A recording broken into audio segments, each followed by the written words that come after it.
The American obsession with fast food dates back to the 1940s and 50s, and more recently we've seen the rise of an affordable yet elevated class of fast food. Riding the momentum of this wave is Peter Cancro, the owner of Jersey Mike's, who has run the sub-chain for nearly 50 years.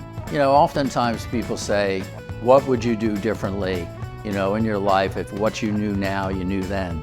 And I say, nothing. I'm not going to do anything different. Cancro has grown Jersey Mike's into one of the nation's fastest growing fast food brands, on track to hit nearly $4 billion in system-wide revenue this year from 3,000 locations. And the Jersey-born native himself is worth an estimated $5.6 billion as the business's sole owner. When I travel out around the country to see the stores, I don't have the tie on, but I have an Oxford blue shirt with the sleeves rolled up always, and jump behind the counter, sprinkle, wrap, slice, make the hot subs, banter with the customers and the employees. They're not allowed to introduce who I am, and of course I'm still the fastest slicer. Jersey Mike's sells itself as being the only chain with slice-to-order fresh grilled sandwiches. It actually started out as a small sub shop in Point Pleasant, New Jersey, originally called Mike's Subs, where Cancro worked making sandwiches from the time he was 14 years old. The Jersey Shore growing up here in Point Pleasant, what a place to grow up. Small town, everybody kind of knew your name. Summertime, of course, gets extremely busy, but that's how all the business happened. That's how a small little Jersey Mike's sub shop thrived from the summertime business.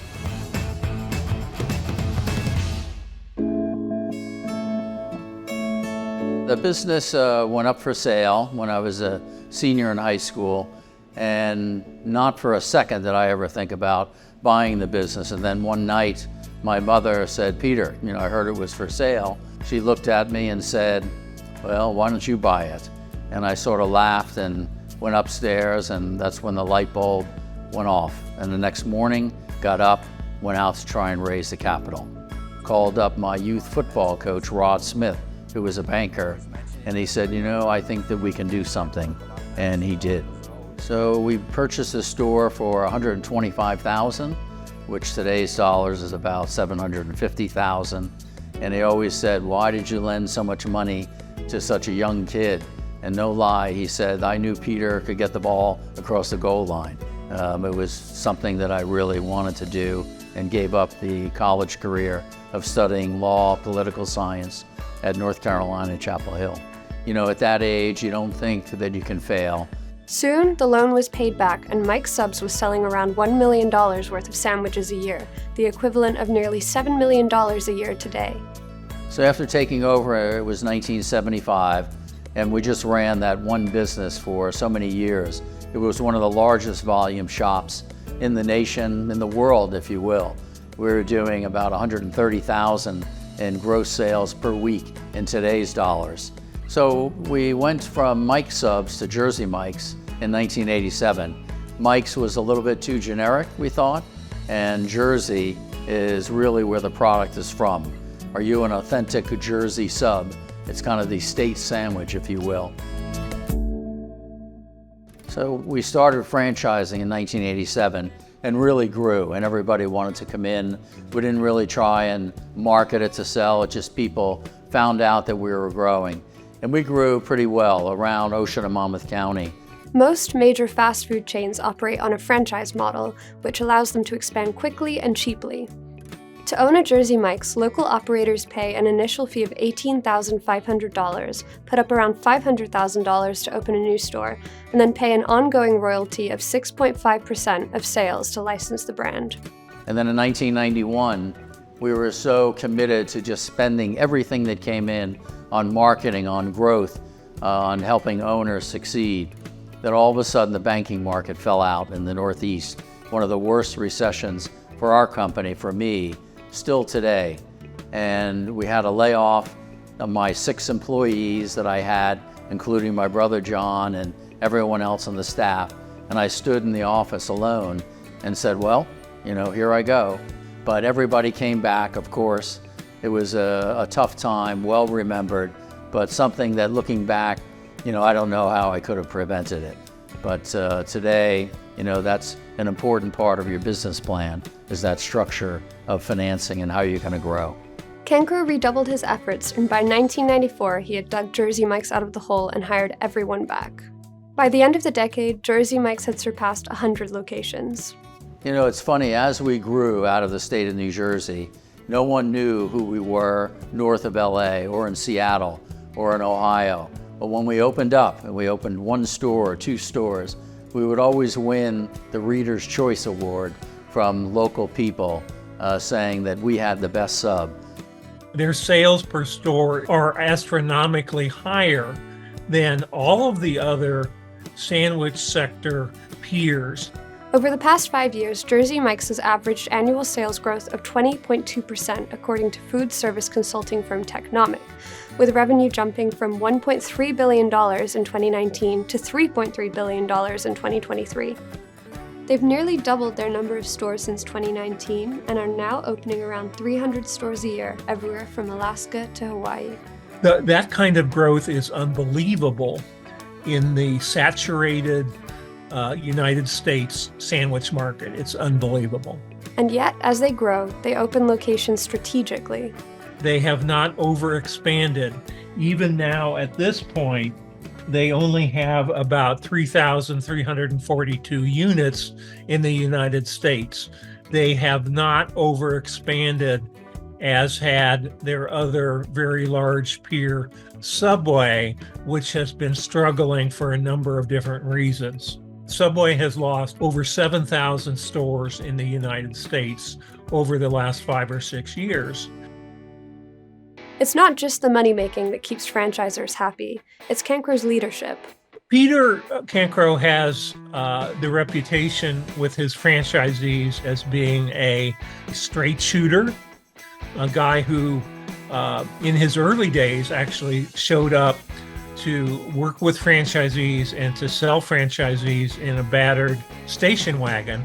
During the pandemic, Jersey Mike's paid to have all their company and franchise restaurants remodeled.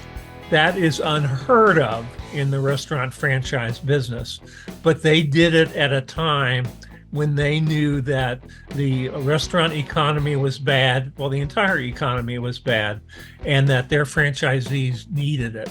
Potential Jersey Mike's franchisees are put through a vigorous screening process. The company claims only about 1% of people who apply to own a Jersey Mike's are approved, making it more competitive than getting into Harvard.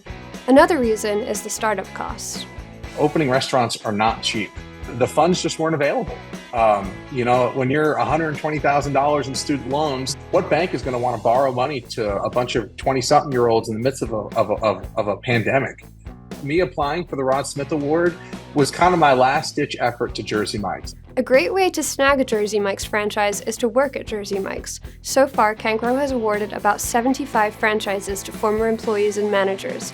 He even co-signs these stores' leases and lends the lucky new franchisees money to cover startup costs. I always love kind of asking them who wants to get their own store because of our program, the Rod Smith sponsorship program. We're trying to get as many that never would have dreamed about having their own business into their own business, and that is really one of the things that I take great pride and admiration for these young people and what they're doing. One of the key things too with the young people getting involved is that the landlords today won't take them, they don't have enough capital. So our company guarantees the lease for them, loans the money, and of course they pay it back over a 7 or a 10-year payout. But it establishes them as their own business, their entrepreneur. And it's really just so great to see and to watch. It's not just employees the company looks to help. Cancro looks for franchisees who are willing to get their hands dirty and buy wholeheartedly into the company's culture, which includes a focus on community and charitable giving. When I was in high school, I watched Bob Hoffman of Hoffman's Ice Cream and Jack Baker of the Lobster Shanty give to the community, to the first aid. So when seeing that in high school, so when I took over senior year at 17, I said, this is what we're going to do. So that's where it comes from, that giving. We're always giving to wherever our heart is drawn. That's where we go. And it's not planned. I come across different charities and we decide, you know what, let's do it. And I love that part of the business, and the owners are always all in with that as well. You don't buy a Jersey Mike's, you're awarded a Jersey Mike's. And when you put this logo on, there's a lot of weight to this. When you put this logo on, you represent a brand that has spent since 1956 giving back, putting their money where their mouth is. And then in addition to that, making a great product with it.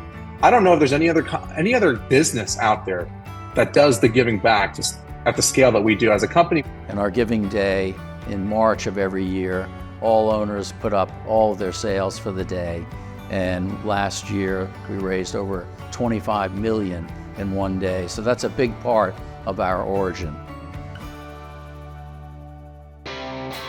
Cancro is engaged in an aggressive marketing push, spending nearly $600 million over the past 3 years on marketing such as TV spots featuring fellow Jersey Shore native Danny DeVito, who debuted as Jersey Mike's first celebrity spokesperson in 2022. We have never done that in the history of our company. Just felt that let's just keep talking about our product, talking about our people, talk about our restaurants. But I considered it. They brought in Danny DeVito, and we met, and I knew right away that it was the right move. He grew up in Asbury Park, New Jersey, the Jersey Shore, very close to Point Pleasant, and we just sort of hit it off right from the beginning. But if you watch Danny on the commercials, he comes across very real, genuine, and heartfelt. It was incredible how it really helped our momentum as a company. People sort of laughed along with us and just sort of smiled, and it really, really was effective, for our brand to grow. Cancro is seizing that momentum, with plans to open another 5,000 stores in the next 5 years and 300 in Canada in the next decade. I think at 17, I didn't think it could grow to this point, but always aggressive and going after it, and what I was taught from my coaches as a youth, playing football, basketball, baseball. That helped rear me up and kind of tell myself that there's nothing you can't do.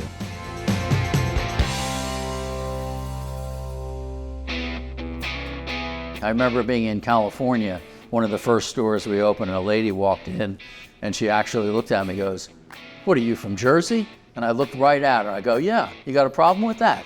And she goes, "Oh, no." But it was just so automatic. And she said, "Oh, no, I'm sorry." But we both laughed, and it was just so great. But that's sort of how it is. That the Jersey, you walk around with a little bit of pride. So, and sort of like, we're going to take it and we're going to grow it and be nonstop. Cancro denies rumors that he's selling soon, but after being so involved in this business for so many years, one can only speculate how much longer he'll want to hold on. People ask, did you ever have any second thoughts? And I go, no. It's really just went with it and, had a lot of fun for the past 49 years.